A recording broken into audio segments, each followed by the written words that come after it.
रहुआ मोहम्मदपुर अलाउद्दीन उर्फ रहुआ में अल्लाह ने एक ऐसे इदारे को कायम किया जिसकी ये फिक्र है कि कोई इंसान, कोई लड़का, कोई बंदा, कोई बच्चा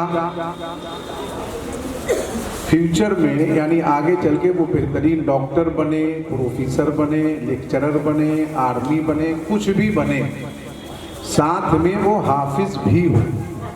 ये टारगेट है कारी नसीम एजुकेशन सेंटर का। इसलिए कि होता क्या है कि दुनिया कमाने के चक्कर में हमने दीन को छोड़ दिया।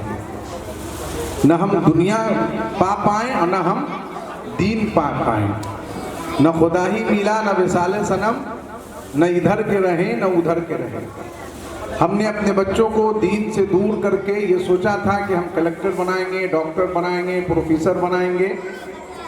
तो उमूमी तौर पर ये हुआ कि उस चक्कर में हमारे बच्चे दीनदार भी नहीं बन पाए। उनकी नमाजें दुरुस्त नहीं, उनकी तिलावत दुरुस्त नहीं, उनका रख रखाव दुरुस्त नहीं। और जब हम इधर बढ़े तो हमारे बच्चे ग्रेजुएट होते होते हिम्मत हार जाते हैं। और जाहिर सी बात है, आज की इस तरक्की याफ्ता दौर में जो एक कंपटीशन का दौर है, वो पढ़ में हो, कारोबार में हो, बिजनेस में हो, तालीम में हो, पीरी मुरीदी में हो, जिस लाइन में भी जाइए वहाँ कंपटीशन है एक तरह का। तो उस कंपटीशन के दौर में ग्रेजुएट या इंटर कोई माने नहीं रखता है आज के दौर में। अगर कोई बंदा, कोई बच्चा, हमारे बच्चे वहां तक आगे बढ़ते हैं तो जिस चीज के लिए अल्लाह तबारक व तआला ने हमें दुनिया में भेजा था उससे हम कोसों दूर हैं। अल्लाह तबारक व तआला ने इंसान को जब पैदा किया तो उसको अक्ल दी, सबसे बड़ी नेमत उसे अक्ल दिया। उसके बाद दुनिया की जितनी आशाइश हैं, यानी शोहरत हासिल करने के लिए, इज्जत हासिल करने के लिए, और अच्छे खाने के लिए, अच्छे गाड़ियों के लिए, अच्छे कपड़ों के लिए, तमाम चीज़ों का इंतज़ाम किया और उसको मुअल्लक रख दिया। यानी कि तुम इस बात पर कि तुम जिस तरह से चाहो इस्तेमाल करो। तुम अल्लाह की नेमत का कुफराने नेमत करो या शुक्राने नेमत करो। एक दिन ऐसा आएगा, वो क़यामत का दिन होगा, एक दिन ऐसा आएगा जिस दिन हम तुमसे पूछेंगे कि तुम किस रास्ते से हमारे पास आए हो। अल्लाह की नेमत का शुक्र अदा करते हुए मेरे पास आए हो या उसका कुफ्र करते हुए मेरे पास आए हो।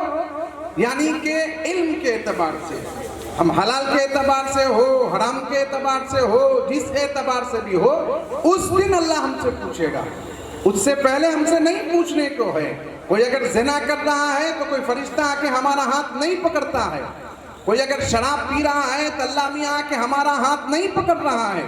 कोई अपने बीवियों को तलाक दे रहा है बगैर किसी वजह से तो कोई फरिश्ता आके उसके मुंह पर हाथ नहीं रख रहा है कि तुम्हें तलाक नहीं देना है।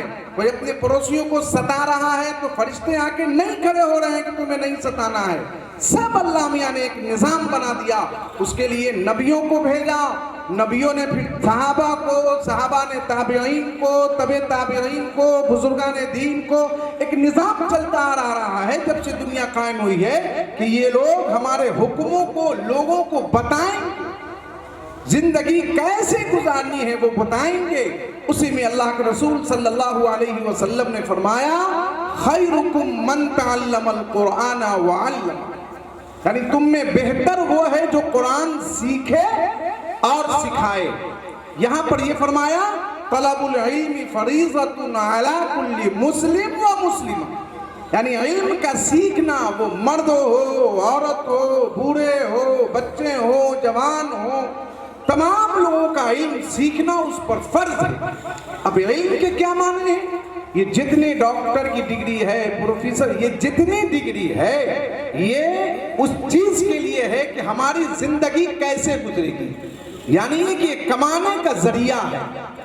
आप लोग अपने बच्चों को मैट्रिक के बाद या इंटर के बाद पता करते हैं ना किस लाइन में कितना स्कोप है, उस लाइन में आप डालते हैं। इंजीनियरिंग में डाल रहे हैं तो कौन सा इंजीनियरिंग है, कितना स्कोप है, कितना फील्ड है, इसमें कितनी कमाई है।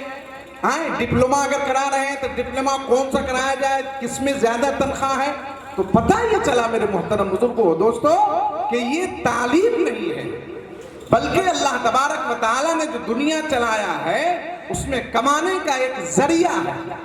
اب بات آتی ہے تعلیم کی، تو ہمارے معاشرے میں ہم اس معاملے میں بہت کمزور ہیں۔ ہمیں اپنے بچوں کو کیسے تعلیم دینی ہے، ہمیں اپنے بچوں کے لیے کیا برداشت کرنا ہوگا، ایک ماں اور ایک باپ کے لیے یہ بہت بڑی قربانی ہے، یہ بہت بڑی قربانی ہے کہ وہ اپنے دل کے ٹکڑے کو، جان سی اولاد کو وہ اپنے سے دور رکھ کر کے کسی ہاسٹل میں ڈال دیتے ہیں، کسی بورڈنگ میں ڈال دیتے ہیں۔ مان لیا ہمارے پاس جو بچے ہیں وہ سہرسہ سے ہیں یا پٹنہ سے ہیں یا مدھے پورہ سے ہیں، بیگوسرائے سے ہیں، دربھنگا سے ہیں، تو یہ تو 100 150 200 کلومیٹر کے اندر، اریا سے ہیں تو 250 کلومیٹر کا معاملہ ہے۔ لیکن جو گاڑی اپنے بچوں کو رامپور میں رکھے ہوئے ہیں، کوئی کینیڈا میں رکھے ہوئے ہیں، کوئی بنگلور میں رکھے ہوئے ہیں، تو یہ بہت بڑی قربانی ہے۔